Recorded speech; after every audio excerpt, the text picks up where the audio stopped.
रजनी को बचपन से ही पेंटिंग का बहुत शौक था। वो हमेशा से ही पेंटर बनना चाहती थी, पर उसके माँ और पिताजी ने उसको कभी भी इस चीज के लिए सपोर्ट नहीं किया और उसकी शादी नीरव से हो गई। नीरव रजनी को बहुत प्यार करता था, पर रजनी हमेशा चुपचाप ही रहती। वो इस शादी से खुश नहीं थी। वो ये शादी नहीं करना चाहती थी। उसे तो हमेशा से पेंटर जो बनना था। अपने इस सपने को वो नहीं पूरा कर पाई, इसलिए वो हमेशा उदास रहती थी।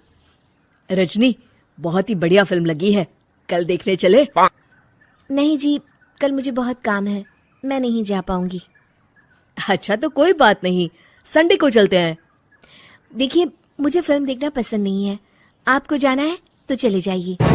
नीरव को मना करके रजनी वहां से चली जाती है और अपने बैग को खोलकर उसमें बंद पड़े ब्रश और कलर्स को देखकर रोने लगती है। रजनी, चलो ना कहीं बाहर खाने चलते हैं, कुछ तुम्हारी पसंद का। जी, मुझे नहीं जाना, मेरी तबीयत ठीक नहीं है। रजनी वहां से चली जाती है। नीरव को समझ नहीं आता कि रजनी उससे इतना दूर क्यों रहती है। वो जब भी उसके साथ वक्त बिताना चाहता है, रजनी कोई ना कोई बहाना बना देती है। एक दिन घर पर कोई नहीं था। रजनी घर का सारा काम जल्दी से खत्म कर लेती है। घर पर अकेले होने के कारण वो सोचती है कि वो आज पेंटिंग करेगी। वो अपने कमरे में जाकर पेंट ब्रशेस और कलर्स निकालकर जैसे ही कलर मिक्स कर रही होती है कि दरवाजे पर बेल बज जाती है। अब कौन आ गया इस वक्त? इतनी मुश्किल से तो मुझे पेंट करने का मौका मिला है। रजनी दरवाजा खोलती है तो उसकी सास अपनी सहेलियों के साथ खड़ी होती है और सब घर के अंदर आ जाते हैं। अरे बहू, सबको शरबत बनाकर पिला दे, बाहर तो बड़ी गर्मी है। उफ। जी। रजनी पेंट ना कर पाने से उदास हो जाती है। उसे गुस्सा भी आ रहा होता है कि उसने इस शादी के लिए हाँ क्यों कह दी। वो रसोई में जा रही होती है कि उसकी सास उसे रोकती है। बहू, सबके खाने का भी इंतजाम कर लेना, आज का लंच तो ये सब यहीं करेगी। हाँ। रजनी बिना कुछ कहे रसोई में चली जाती है। सबके लिए खाना बनाती है।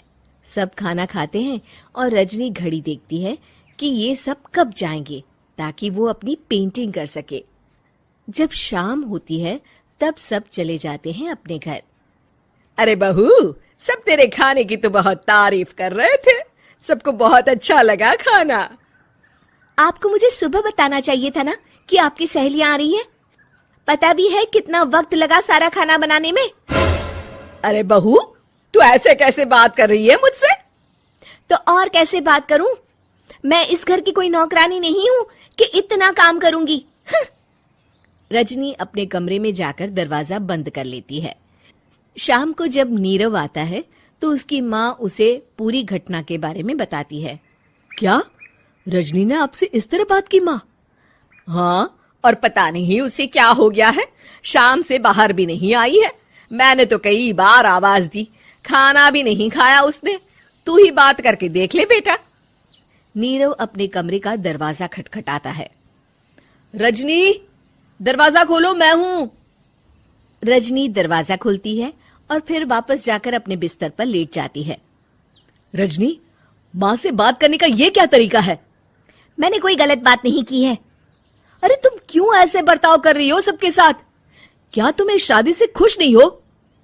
रजनी कुछ नहीं बोलती। अरे बताओ मुझे रजनी, क्या ये शादी तुम्हारी मर्जी के खिलाफ हुई है? हाँ, मैं ये शादी कभी नहीं करना चाहती थी। तुमसे क्या, मैं किसी से भी शादी नहीं करना चाहती थी।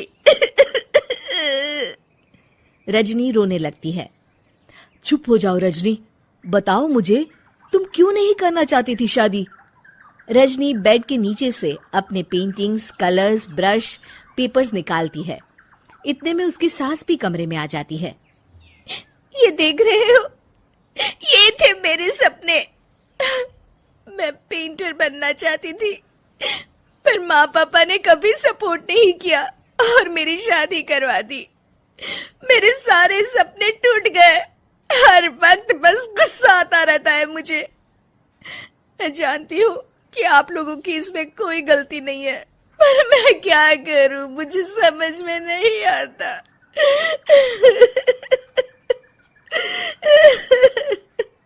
रजनी फूट फूट कर रोने लगती है। मुझे माफ कर दीजिए, आप दोनों के साथ मैं बहुत बुरा बर्ताव कर रही हूँ। अरे रजनी बेटा चुप हो जाओ तुम। नीरव पानी लेकर आता है। ये लो पानी पियो और शांत हो जाओ। रजनी पानी पीती है और उसकी सास पेंटिंग्स देख रही होती है।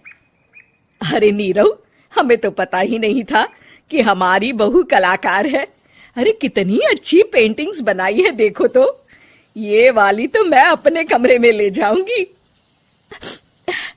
आपको ये पेंटिंग्स अच्छी लगी? अच्छी नहीं, बहुत अच्छी लगी। और तुमने हमें बताया क्यों नहीं? तुम जब चाहे पेंटिंग कर सकती हो रजनी। हम तुम्हारे सपनों को पूरा करने में तुम्हारा पूरा साथ देंगे। हाँ बेटा, हम कला की कद्र करते हैं। हम कलाकार तो नहीं, पर मुझे गर्व है कि मेरी बहू एक कलाकार है। रजनी, नीरव और सास तीनों हंस पड़ते हैं।